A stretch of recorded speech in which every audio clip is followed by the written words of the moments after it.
Assalamualaikum warahmatullahi wabarakatuh.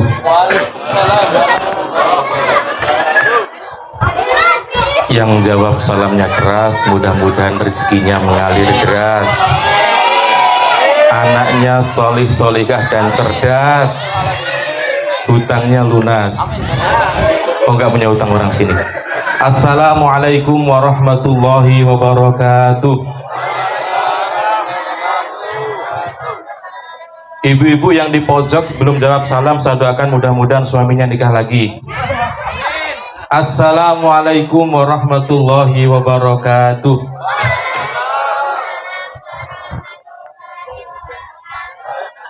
Alhamdulillahilladzi asra bi 'abdihi lailan minal masjidil haram ilal masjidil aqsa alladzi barakna haulahu linuriyahu min ayatina innahu huwas samiul basir.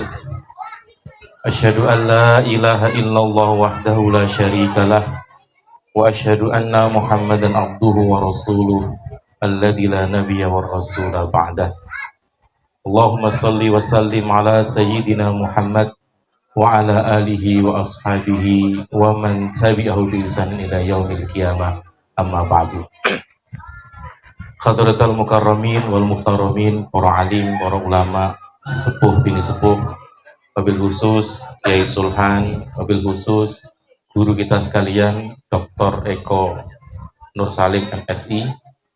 Ini guru saya, Bapak Ustadz Kiai Haji Yasin, dan tentunya banyak sekali di sini orang-orang hebat. Ya, Guru Suhemi juga di belakang saya, dan semuanya yang tidak dapat saya sebutkan satu persatu. Jadi ibaratnya saya datang ke sini itu seperti orang Jawa mengatakan koyo nguyai segoro. Nguyai segoro itu memberi garam ke laut. Jadi di sini itu adalah tempatnya orang-orang hebat, tempatnya para kiai. Maka tadi dipesan tidak usah lama-lama Ustadz, ya ini yang saya cari, tidak usah lama-lama. Maka sebelumnya biar fokus, karena saya khawatir apa yang saya sampaikan walaupun nanti mudah-mudahan bermanfaat, harapan saya bermanfaat dan harapan kita sekalian, maka saya ingin ngetes ibu-ibu sekalian, bapak dan ibu, supaya tidak, karena biasanya kalau pengajian seperti ini itu lebih orangnya di sini, tapi kadang hatinya kemana-mana, tangannya gedelia dengan HP-nya masing-masing. Kadang tidak dengar apa yang disampaikan. Maka saya mau bertanya, ibu-ibu tolong dijawab dengan jujur. Jawab dengan jujur, saya hanya ingin ngetes suara saya sampai ke belakang atau tidak. Jangan ada dusta di antara kita. Pertanyaannya belum. Ibu-ibu setujukah dengan poligami? Masih kurang dengar, masih ada yang belum menjawab. Sekali lagi, kalau jawabannya keras berarti suara saya terdengar di belakang. Ibu-ibu setujukah dengan poligami? Alhamdulillah, suara saya terdengar. Saya hanya ingin itu aja, tidak apa-apa. Nah, sekarang saya tanya ke bapak-bapak. Khawatirnya suara saya tidak terdengar di bapak-bapak juga. Bapak-bapak, setujukah dengan poligami? Ayo, yang bilang setuju cari suaminya siapa. Awas nanti malam tidur di depan rumah. Ya, alhamdulillah suara saya didengar di bapak-bapak dan ibu-ibu. Bapak ibu dan saudara sekalian yang kami hormati, sekali lagi Bapak Ketua RT dan seluruh pengurus Musola Miftahul Ulum dan teman-teman sekalian, tentunya pada anak-anak kita sekalian, Guru Perbana, Mas Hanafi yang ganteng dan teman-temannya. Alhamdulillah, pertama dan utama sekali, marilah pada kesempatan malam hari ini kita senantiasa selalu bersyukur. Malam ini malam luar biasa. Tema yang diberikan panitia ini ada dua hal. Entah ini maksudnya ngirit acara atau apa saya nggak tahu. Yang pertama Isra Mi'raj, yang kedua Nisfu Sa'ban. Ini luar biasa. Dan kebetulan malam ini adalah malam yang istimewa. Banyak sekali diterangkan, nanti akan belakangan saya sampaikan. Jadi yang akan saya sampaikan ada dua hal. Yang pertama tentang Isra Mi'raj dan yang kedua tentang Nisfu Sa'ban. Mudah-mudahan waktu 30 menit yang diberikan cukup. Nah, katanya 30 menit. Bapak Ibu dan Saudara sekalian, kita bersyukur kepada Allah karena pada malam hari ini Allah telah memudahkan langkah kaki kita. Allah memberikan kesempatan kepada kita. Tidak semua orang yang hari ini Allah berikan kenikmatan hidup, kenikmatan sehat, waktu luang, mampu melaksanakan apa yang kita laksanakan pada malam hari ini. Maka sering kita mendengar, Sering kita berdoa, ya Allah berikan sehat wal afiat wa afiatan fil jasad. Karena banyak sekali orang sehat tapi tidak afiat. Yang disebut dengan sehat afiah itu adalah kesehatan yang digunakan untuk kebaikan. Kalau kita lihat orang yang bermaksiat, penjahat, pencuri, apapun itu, semuanya rata-rata orang sehat. Tapi kesehatannya digunakan untuk yang tidak taat kepada Allah Subhanahu wa taala. Maka mudah-mudahan langkah kaki kita sebagaimana Rasulullah sampaikan, man salaka thoriqan yaltamisu fi ilman sahalallahu lahu thoriqan ilal jannah. Barang siapa melangkahkan kakinya ke majelis ilmu, maka Allah nanti akan mudahkan langkah kaki kita menuju surga. Amin Allahumma amin. Maka yang pertama, mari kita bersyukur. Allah Subhanahu wa taala berfirman dalam Al-Qur'an, "Fadhkuruni adkurkum washkuruli wala takfurun." Ingatlah aku, maka nanti aku akan ingat kepadamu, dan bersyukurlah kepadaku, nanti aku akan tambahkan. Banyak sekali diterangkan seperti itu. Maka ketika Allah berikan kesehatan, bagaimana cara kita mensyukurinya? Mensyukurinya tentunya dengan menggunakan kesehatan itu untuk berbuat baik atau mendekatkan diri kepada Allah Subhanahu wa taala. Ketika diberikan harta, agar harta ini ditambah, la in syakartum la azidannakum. Kalau kamu mau bersyukur akan aku tambahkan, ini janji Allah. Dan janji Allah itu pasti beda dengan janji calegnya yang tidak jadi. Pasti janji Allah itu. Kalau kamu mau bersyukur, pasti aku tambahkan. Punya harta, syukuri. Bagaimana cara syukurnya? Bawa ke musola, bawa ke tempat-tempat majelis taklim. Nanti pasti Allah tambahkan. Punya anak, syukuri. Pasti akan Allah tambahkan. Punya istri? Ora, terserah. Tambah harmonisnya, Pak, bukan tambah jumlahnya. Mari bersama-sama kita bersyukur pada Allah. Alhamdulillah, sehat badanku. Alhamdulillah, senang hatiku. Alhamdulillah, keluargaku.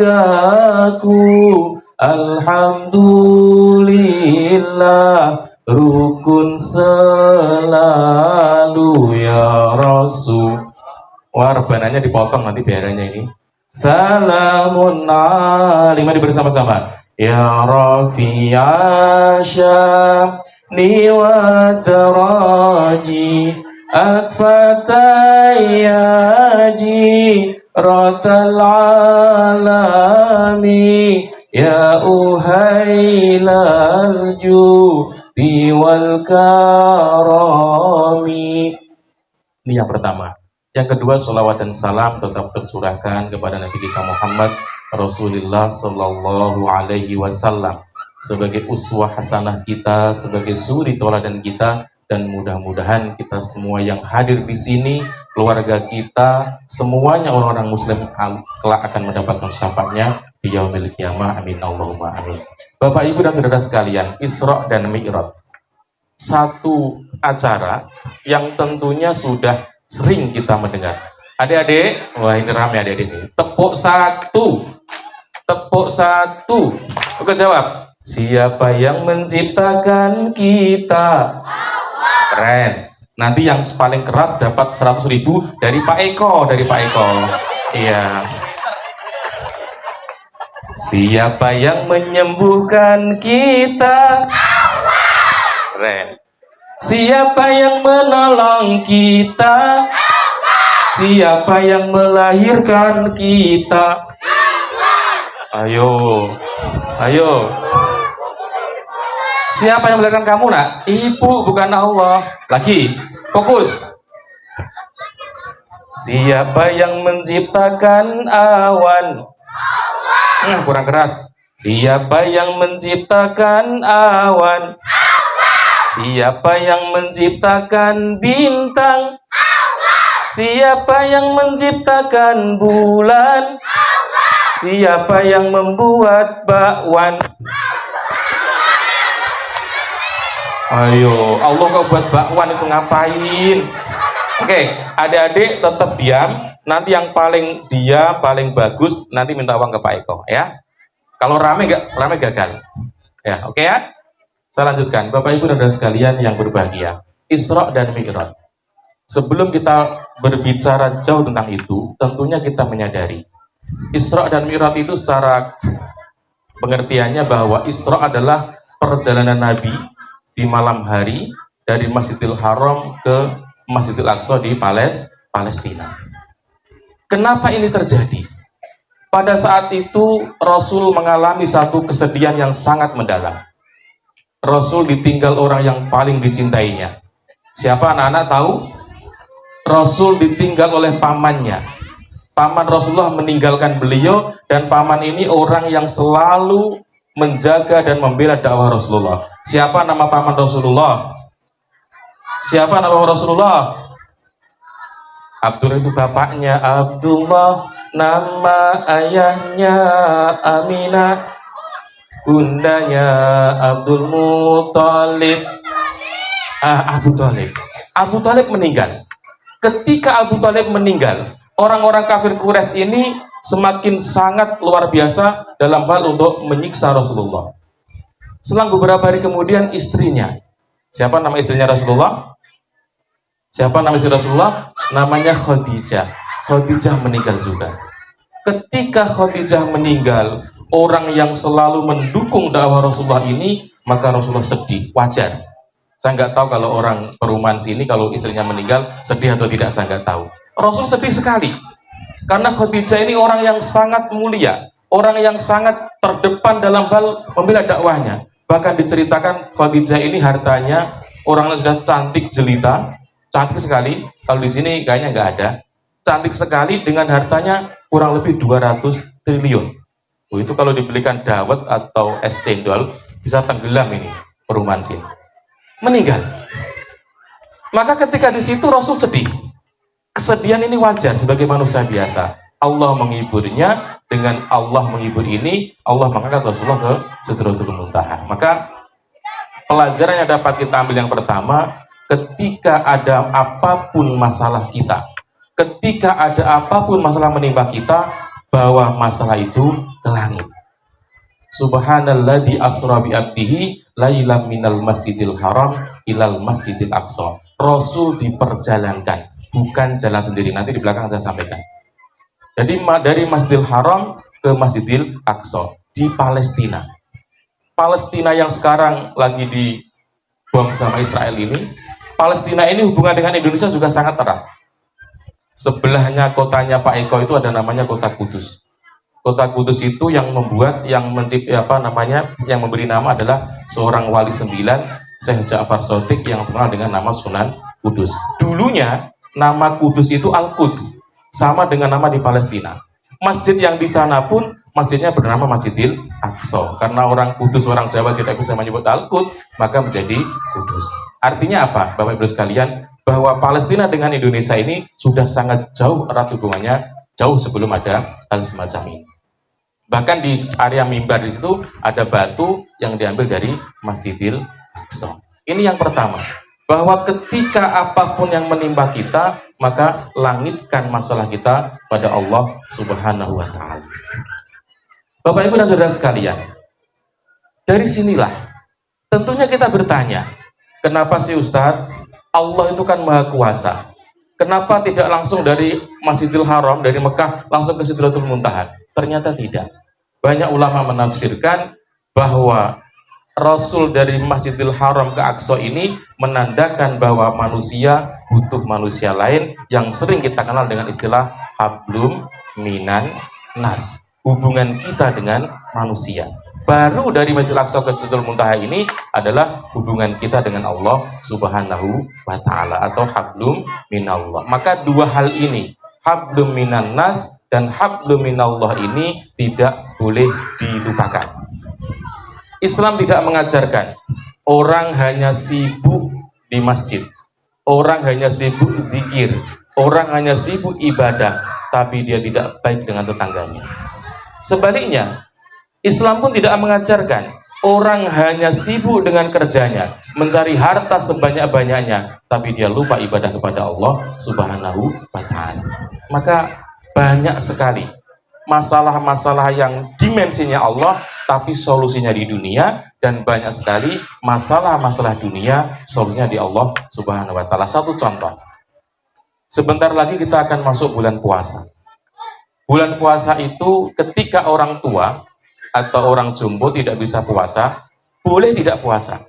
Puasa ini hubungannya dengan Allah, tapi solusinya adalah hanya diperbolehkan untuk membayar fidyah. Artinya, puasa hubungannya dengan Allah, tapi justru solusinya adalah di bumi.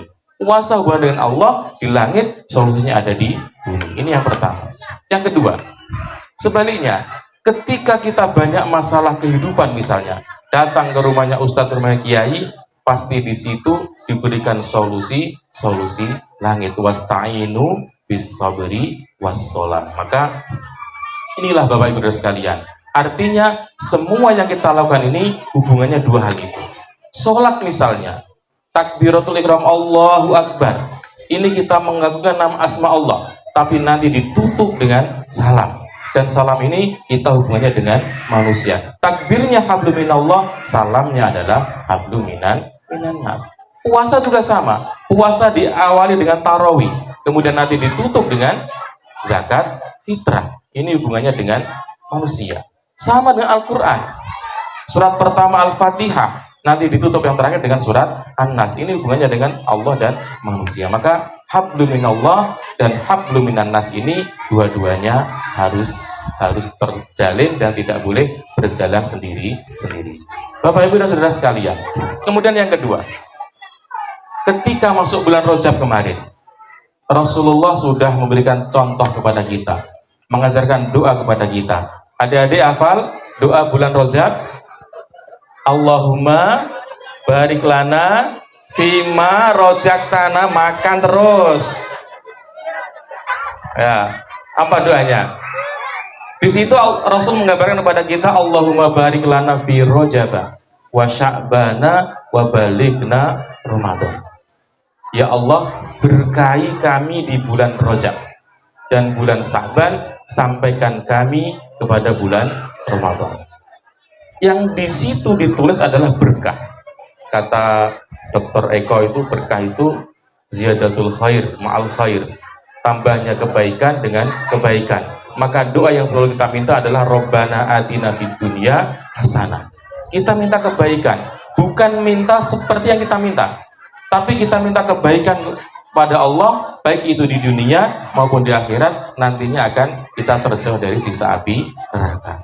Karena yang kita minta belum tentu baik, kalau sudah Allah membuat kebaikan, itu pasti terbaik untuk kita sekalian. Maka malam hari ini mari kita tabarukan bersama-sama, kita berdoa, minta kepada Allah, mudah-mudahan kita masih bisa sampai dengan bulan Ramadan. Adik-adik, tepuk satu, tepuk diam, terus.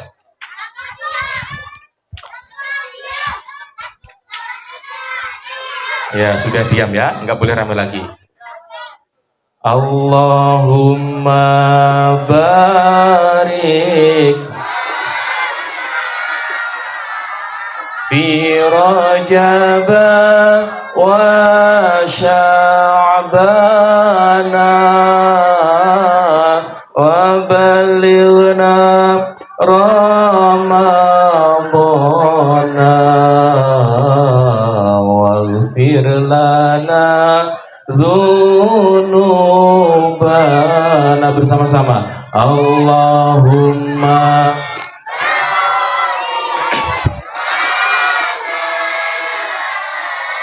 fi Rajab wa Sya'bana wa balighna Ramadana waghfir lana dzunubana.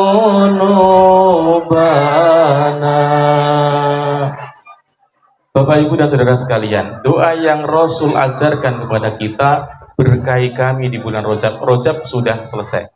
masuk ke bulan Sa'ban. Di situ ditutup wa balighna Ramadan. Sampaikan kami di bulan Ramadan. Di sini tentunya mengandung satu maksud dan renungan untuk kita sekalian. Kenapa harus sampai dengan bulan Ramadan? Boleh jadi yang saat ini ada di sini kita masih bertemu dengan bulan Sa'ban, tapi mungkin nanti Allah akan lebih suka dengan kita, Allah mengambilnya, memanggil kita tidak sampai ke bulan Ramadan. Ketika Allah sudah mengambil kita, idza jaa ajaluhum la yastakhiruna sa'atan wa la yastaqdimun. Tidak ada yang bisa mempercepat datangnya ajal dan juga tidak ada yang bisa mengakhirkan. Nah, yang terjadi di masyarakat Indonesia itu salah kaprah. Salah kaprah itu salah yang sudah menjadi kebiasaan. Ketika mendengar kematian, pasti yang ditanyakan usianya berapa. Innalillahi, usianya berapa? Seolah-olah kalau orang yang sudah tua itu pasti mati. Padahal tidak. Kematian itu tidak melihat usia. Kematian itu pun tidak melihat huruf abjad. Kalau huruf abjad dulu ya eko, kalau pur agak belakangan. Ini. Jadi yang pertama, kematian itu tidak melihat usia. Karena kematian itu satu misteri ilahi yang pasti.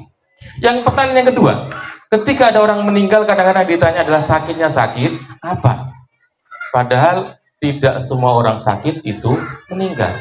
Bahkan mungkin kita sering melihat teman-teman kita masih video callan dengan kita, masih ngobrol dengan kita, tiba-tiba meninggal. Nah, maka disinilah Bapak Ibu dan Saudara sekalian, tentunya kita harus siap. Dan yang paling berbahaya adalah Allah itu akan mengambil nyawa kita sesuai dengan kebiasaan kita. Sering kita melihat ada ibu-ibu pengajian baru baca Yasin kemudian meninggal. Ada orang qori kemudian meninggal. Ada orang dari pulang pengajian kemudian meninggal. Kalau yang ceramah jarang.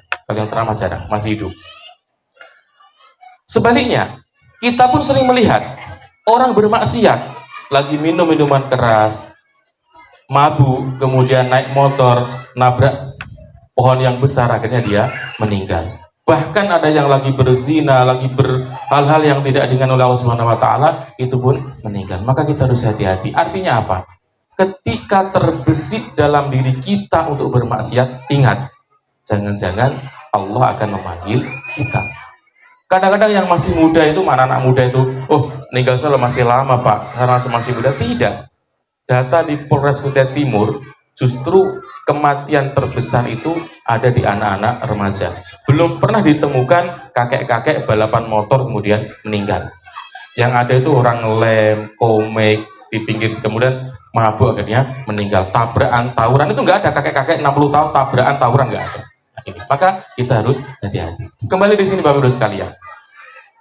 Ketika Allah sudah memanggil kita, sudah siapkah kita dengan bekal yang akan kita berikan? Bekal yang akan kita bawa. Maka pelajaran yang pertama dari Isra Mi'raj tadi adalah ketika ada masalah apapun, maka kita harus ingat bahwa masalah itu dari Allah dan kembalikan kepada Allah. Yang kedua, Allah Subhanahu wa taala menggunakan kalimat subhanalladzi, maha suci. Dan sejarah mencatat di situ Rasul sebelum dibawa ke langit dibedah dadanya, dibersihkan hatinya dengan menggunakan air Zam-Zam. Maka di sini apa yang dapat kita ambil Bapak Ibu sekalian? Yang dapat kita ambil adalah bahwa kita marilah bersihkan diri kita dari kotoran-kotoran hati yang bisa merusak amal ibadah kita. Kalau baju kotor cukup bawa kelontir selesai. Tapi kotornya hati dengan iri, dengki, hasud dan lain sebagainya, ini yang berbahaya. Dan ini biasanya banyak di kaum Hawa. Ayo, tetangganya beli mobil baru, munculnya seudon, paling kredit. Nggak gitu ditambah lagi. Kalau nggak kredit paling suaminya korupsi. Tambah terus. Nah, ini adalah penyakit-penyakit hati. Dibalik, mindsetnya dibalik. Ketika ada tetangganya mendapat nikmat, alhamdulillah, tetangga saya punya mobil baru. Siapa tahu nanti kalau saya butuh bisa pinjam. Dan dengan cara bagaimana? Bersihkan hati itu dengan cara memperbanyak ingat kepada Allah Subhanahu wa taala. Zikrullah. ingat kepada Allah Subhanahu wa Ta'ala. Maka disinilah apa yang harus kita lakukan. Kita mulai bersih-bersih diri kita, bersih lisan kita, bersih mata kita, bersih kaki kita dari segala hal yang nantinya akan bisa merusak amal ibadah kita. Kemudian berikutnya, peristiwa Isra Mi'raj ini, Bapak Ibu sekalian, adalah peristiwa yang unik. Akal kita kadang tidak bisa menjangkau. Maka di situ diperlukan keimanan yang sangat kuat. Logikanya sederhana. Orang berjalan di malam hari dengan jarak tempuh yang sangat jauh, ini tidak akan mungkin. Tapi di situ kalimatnya menggunakan asra. Asra itu Allah yang menghendaki. Kita harus ingat, idza arada syai'an ayyakula lahu kun fayakun. Ketika sudah mulai zaman modern seperti ini, baru muncul istilah-istilah atau mungkin banyak penelitian. Oh, ternyata peristiwa itu bisa diilmiahkan walaupun memang masih sulit. Maka disinilah Islam itu ada yang bisa dirasionalkan, ada juga yang cukup yang dipakai adalah keimanan kita. Sebagai muslim kita harus yakin bahwa ini iman kita pada Allah Subhanahu wa Ta'ala. Ada peristiwa yang luar biasa hanya sekali itu dan tidak akan ada peristiwa yang lain. Ini Isra Mi'raj. Kita harus yakin. Gambaran sederhana, jam dinding yang berputar, kalau bukan jam digital, jam analog itu berputar satu hari satu malam. Kalau dia berputar secara manual itu hanya 24 jam.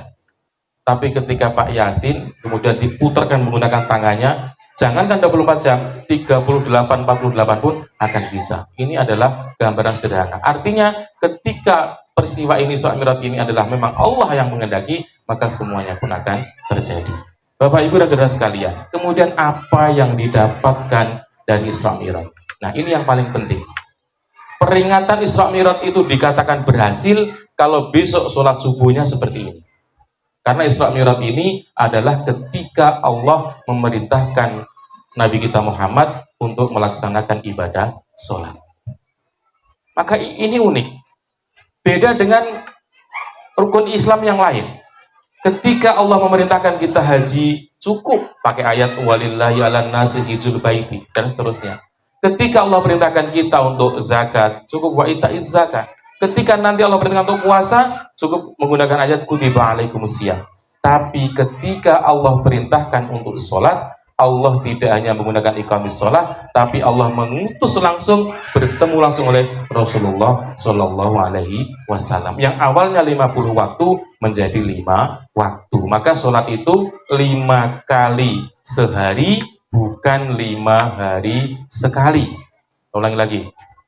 Sholat itu 5 kali sehari, bukan 5 hari sekali. Dan sholat ini adalah ibadah yang paling istimewa. Awwalu ma yuhasabu bil abdu yaumal qiyamah as-sholat. Perkara yang akan dihitung, dihisab, diaudit oleh Allah, yang pertama kali adalah sholat. Kalau sholat kita baik, maka seluruh amal ibadah kita akan baik. Kalau sholat kita jelek, maka dapat dipastikan semuanya pun akan jelek. Bapak Ibu dan saudara sekalian, maka sering kita mendengar, biasanya ibu-ibu itu sering buat status di WA-nya, jagalah sholatmu, Allah akan menjaga hidupmu, tertibkan sholatmu, Allah akan tertibkan hidupmu lah. Kalau sekedar ditulis gampang, tapi prakteknya sangat luar biasa. Sholat subuh itu waktunya apa, Dek? Sholat subuh di waktu? Sholat subuh di pagi. Yang keras. Sholat subuh di pagi. Kurang keras. Sholat subuh di pagi. Sholat duhur di siang.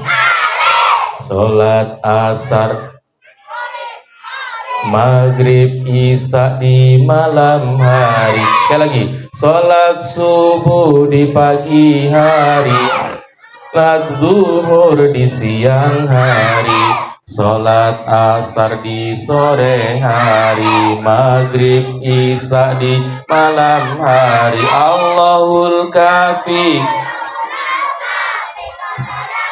kafi wajadnal kafi likuli kafi kafanal kafi wa ni'mal kafi alhamdulillah. Ini Adik-adik sholatnya sudah 5 waktu atau 5 kali sehari atau 5 hari sekali? 5 kali sehari, keren anak TPA Nur Miftahul Ulum ini. Bapak Ibu saudara sekalian, maka sholat ini sangat penting dan ini diperlukan satu keyakinan dan satu keteguhan hati untuk melaksanakannya. Karena setan akan selalu menggoda kita agar supaya kita jauh dari hal ini. Kadang kita sering mendengar sholat subuhnya kadang kesiangan, duhurnya kerepotan, asarnya masih di perjalanan, maghribnya kecapean, isaknya ketiduran, pengalaman semua kayaknya. Nah ini yang harus kita perhatikan. Setelah kita tahu ini sebagai kewajiban kita, apalagi sebagai laki-laki, ingat, kalau ada istrinya, anaknya belum sholat, maka nanti bapak-bapak sekalian ini yang akan ditanya oleh Allah Subhanahu wa Ta'ala. Tidak cukup sampai di situ. Setelah sholat kita lakukan, maka jamaah, berjamaah. Banyak sekali kita mendengar beberapa contoh, beberapa sejarah. Salah satunya adalah ada seorang sahabat Nabi yang bernama Abdullah bin Umi Maktum, seorang buta. Dia datang kepada Rasulullah, ya Rasulullah, saya buta. Tidak ada orang yang menuntunku ke masjid. Berikan kepadaku keringanan agar aku tidak sholat di masjid. Rasul mengatakan silahkan. Tapi ketika orang ini pamit pulang dari rumahnya Rasulullah ke depan rumah, kemudian Rasul bertanya, wahai orang buta, hal tasma'un nida abis sholat, apakah kamu masih mendengar suara adzan untuk sholat? Orang buta ini mengatakan, na'am ya Rasulullah, iya ya Rasulullah. Maka di situ Rasul menjawab, fa'ajibu, kalau kamu masih mendengar suara adzan, maka datangilah. Bapak Ibu saudara sekalian, orang buta tidak ada yang menuntunnya, kemudian minta keringanan. Tapi pertanyaan Rasulullah, apakah kamu masih dengar suara adzan? Kalau kamu masih dengar suara adzan, maka datangilah. Pertanyaannya adalah, adakah di antara kita yang hidup di Sangatta ini, khususnya di perumahan ini, yang tidak mendengar suara adzan? Saya yakin tidak ada. Selama kita tidak tidur, suara speaker toa yang ada di sini pasti kencang kemana-mana. Belum lagi di sini, di sebelah sana juga ada Masjid Al-Ikhlas. Nah, semuanya pasti mendengar. Maka di situ yang menjadi pertanyaan besar kita, tergerakkah hati kita untuk bisa mendatangi masjid atau tidak? Coba kita renungkan. Apakah kita harus datang ke masjid nanti ketika sudah tidak ada orang yang datang ke sana? Ataukah kita datang ke masjid ketika nanti kita dibawa orang banyak, dalam arti sudah meninggal? Maka sering kita mendengar orang-orang bijak mengatakan, kalau masih ada kesempatan sholat di belakang imam, maka sholatlah sebelum engkau disolatkan di depan imam. Kalau masih ada kesempatan membaca Al-Quran, bacalah sebelum Al-Quran itu dibacakan untuk kita. Kalau masih ada kesempatan untuk bersedekah, bersedekahlah sebelum harta kita itu nanti disedekahkan untuk kita, atau bahkan dibagi warisan oleh keluarga kita. Maka di sini Bapak Ibu sekalian, sholat. Imam Ghazali pun mengatakan, perumpamaan sholat itu seperti tubuh ini adalah kepala. Ketika seseorang tanpa tangan mungkin masih bisa hidup. Ketika seseorang tanpa kaki mungkin pun masih bisa hidup. Tapi ketika seseorang yang tanpa kepala, saya yakin dan kita semua yakin, pasti dia sudah tidak akan bisa hidup. Inilah sholat. Maka mulai malam ini, Isra Mi'raj peringatan kita dikatakan berhasil itu, buktinya adalah kalau besok subuh itu lebih banyak daripada ini. Kalau subuhnya sedikit, ini dipertanyakan, tahun depan gak usah ada Isra Mi'raj, gagal panitia. Kan seperti itu. Ini seperti itu. Bapak Ibu saudara sekalian, ini tentang Isra Mi'raj. Maka kunci dan utamanya dari hal ini adalah ibadah kita. Selama sholat kita baik, insya Allah semuanya akan baik. Selama sholat kita tertib, insya Allah semuanya akan tertib. Tapi ini perlu kebiasaan, perlu latihan, dan kadang-kadang godaannya sangat luar biasa. Godaannya luar biasa sekali. Maka Rasul pun dalam hadisnya mengatakan, nanti itu ada golongan, ada 7 golongan, sabatun yudillu mula yaumal la dilla illa dillu. Salah satu golongan itu adalah mereka yang akan mendapatkan naungan dari Allah ketika sudah tidak ada naungan dari orang lain, dari manapun. Salah satu di antaranya adalah rajulun qalbuhu yata'allaqu bil masajid. Seorang laki-laki yang hatinya selalu tertaut dengan masjid. Ada adzan, langsung ke masjid. Ada adzan, datang. Satu. Yang kedua, disebut dengan peduli dengan masjid itu ketika mereka melihat kondisi masjid dan musola ini butuh apa. Maka disinilah orang yang selalu rajin beribadah, rajin sholat berjamaah. Kemudian yang kedua, ketika mereka peduli dengan kondisi masjid, inilah yang sering kita kenal dengan para pemakmur masjid ataupun musola. Dan orang-orang seperti ini yang nantinya akan mendapatkan naungan di sisi Allah Subhanahu wa Ta'ala. Bapak Ibu dan saudara sekalian, kemudian kadang-kadang dalam kehidupan kita Allah berikan berbagai macam hal, baik itu ujian yang menyenangkan, karena sama-sama ujian baik menyenangkan menyedihkan itu adalah pada dasarnya ujian. Ketika Allah berikan kesenangan, mampukah kita bersyukur? Ketika Allah berikan kesedihan, mampukah kita bersabar? Itu sebenarnya adalah ujian dari Allah yang tujuan utamanya agar kita yakin kepada Allah Subhanahu wa Ta'ala. Dan kita harus yakin apapun yang Allah berikan kepada kita itu adalah yang terbaik bagi kita. Kadang-kadang ketika ada sesuatu yang menimpa kita menurut kita tidak baik, nah di situ kadang-kadang kita berpikir, wah ini Allah tidak adil. Dalam Al-Baqarah diterangkan asa antakrahu syai'an wa huwa khairul lakum. Boleh jadi sesuatu yang tidak kamu suka itu justru itu yang terbaik bagi kalian. Ada caleg sudah habis-habisan, nggak jadi. Nah, ini yang terbaik bagi dia. Bisa jadi kalau jadi nanti 1 tahun kemudian dia bisa masuk ke KPK misalnya. Alhamdulillah saya nggak jadi. Tapi jangan sampai stres, misalnya ada. Sebaliknya, apapun yang menimpa kita, baik itu tadi yang menyenangkan atau menyedihkan, semuanya adalah agar kita semakin dekat dengan Allah Subhanahu wa Ta'ala. Ada satu kisah yang tentunya sebagai renungan kita, yang mungkin kisah ini sudah ada yang mendengar. Di Malang itu ada seorang penjual tape. Penjual tape ini tiap pagi dia bawa dagangannya ke pasar, dipikul, kemudian dia di pinggir jalan untuk naik angkot sampai ke sebuah pasar. Dia orang yang rajin ibadah, rajin ke masjid, pokoknya rajin lah ibadahnya tertib semua. Satu ketika di pagi hari itu karena hujan licin, akhirnya dia jatuh. Ketika dia jatuh ini tapenya terhampur dan kotor semua, tidak bisa dijajakan ke pasar. Dia pulang ke rumah dengan ucapan yang menggerutu, Allah tidak adil. Bukankah tadi malam saya sholat malam, puasa Senin Kamis juga puasa, tapi kenapa Allah berikan ini kepada saya? Gerutu dia.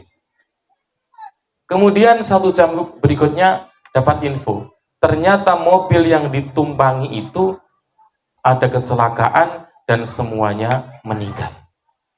Baru dia alhamdulillah, ternyata Allah itu adil. Yang kedua, ada orang lagi duduk di bawah pohon. Ini sebuah karikatur, sebuah cerita-cerita untuk motivasi saja. Di situ dia melihat ada pohon asam yang sangat besar dengan buah yang sangat kecil. Di sampingnya ada pohon semangka dengan batang yang sangat kecil, buahnya sangat besar.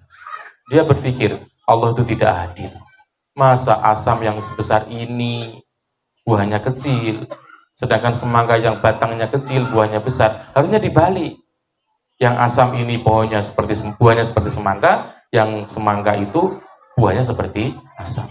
10 menit kemudian ada angin. Ketika ada angin, jatuhlah pohon buah asam itu mengenai kepalanya. Langsung dia mengatakan, ya Allah, Engkau Maha Adil. Kalau seandainya tadi buah asam ini sebesar semangka, mungkin kepala saya menjadi asam, menjadi hancur. Nah, inilah Bapak Ibu sekalian. Artinya apa? Apapun yang menimpa kita, yakin itu adalah yang terbaik bagi kita sekalian. Maka inilah Isra Mi'raj. Jadi yang pertama tadi, mari kita ketika ada apapun itu menimpa kita, bawalah masalah kita kepada Allah Subhanahu wa Ta'ala. Yang kedua, bersihkan diri kita dengan cara berzikir. Yang ketiga, imanlah kepada Allah bahwa peristiwa ini ada. Dan yang terakhir adalah sholat. Sholat adalah ibadah yang paling utama. Kemudian yang kedua, nisfu Sya'ban. Ini sedikit saja. Nisfu Sa'ban ini tentunya malam yang sangat luar biasa.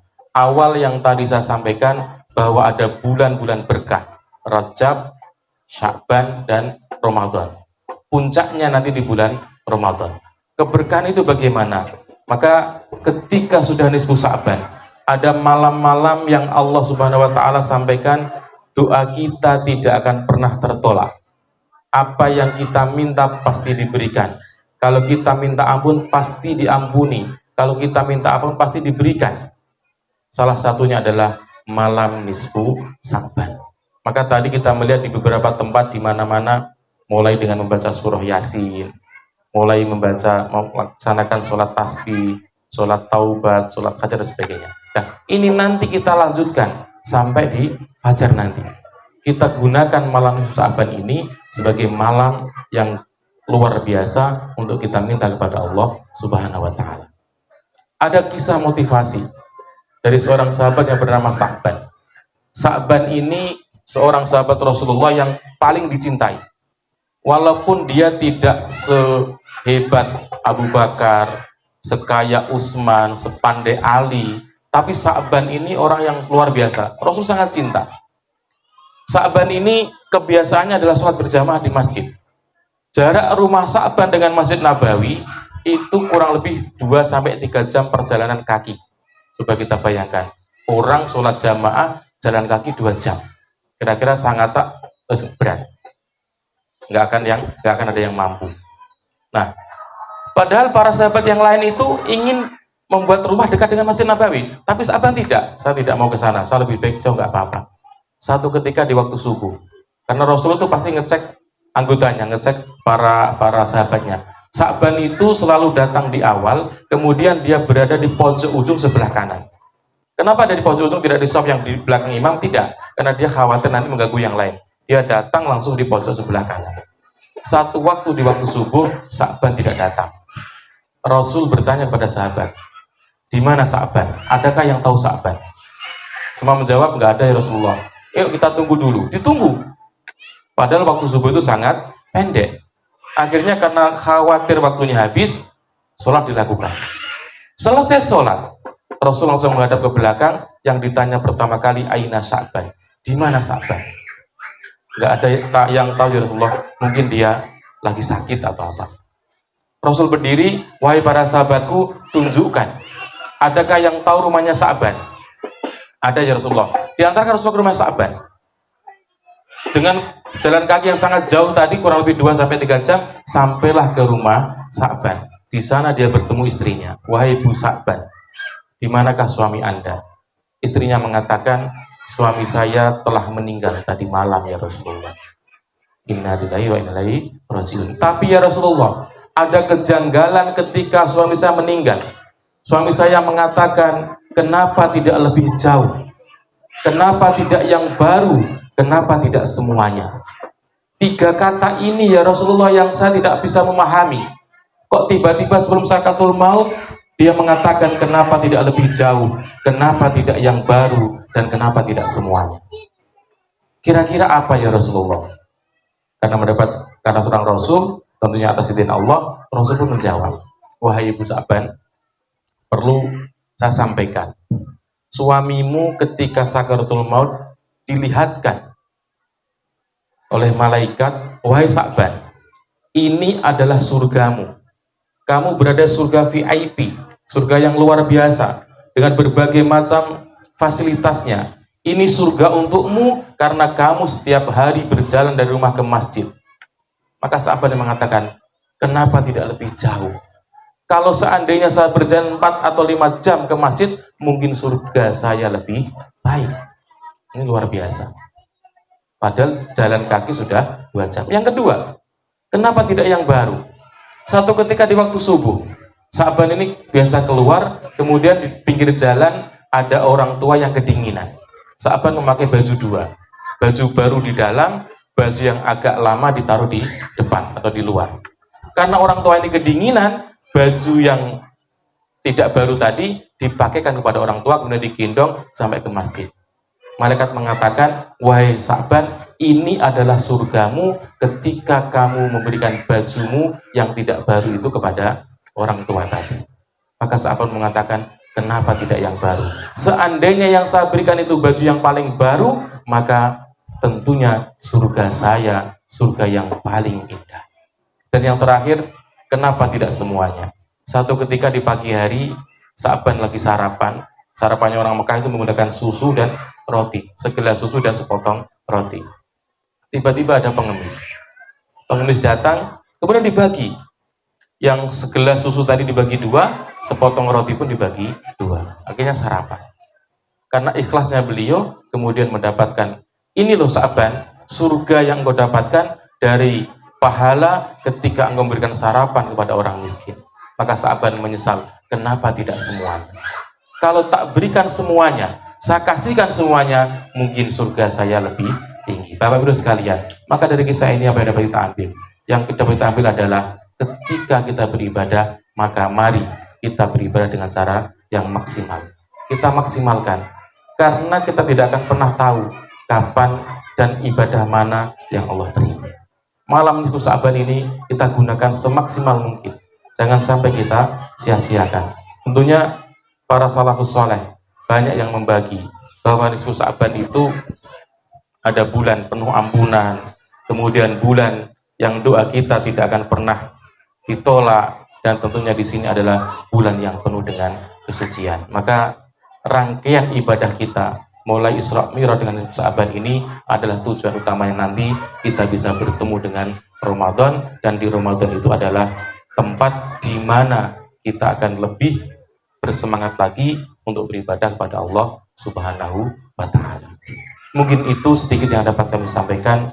Tentunya banyak sekali kekurangan-kekurangan karena ya ini di belakang-belakang saya ini orang-orang hebat semua, dan saya tentunya tidak layak dan tidak pantas kalau harus berbicara panjang lebar di tempat ini. Yang pasti pesan saya adalah sholat. Mari kita jaga sholat kita. Karena sekarang di Sangatta ini fenomenanya luar biasa. Masjid dibangun dengan sangat mewah, menghabiskan biaya miliaran rupiah, tapi subuh selalu sepi dari orang berjamaah. Maka kadang-kadang saya tuh berpikir, ketika hujan subuhnya 2 orang, mending masjidnya dijual aja, nggak usah ada masjid, karena itu tadi. Maka disinilah Bapak Ibu sekalian, mulai besok pagi nanti biar dicek Pak Eko, Isra Mi'raj ini dikatakan berhasil kalau mulai besok jamaahnya semakin banyak. Tapi kalau semakin menipis atau semakin sedikit, nah ini tentunya dipertanyakan.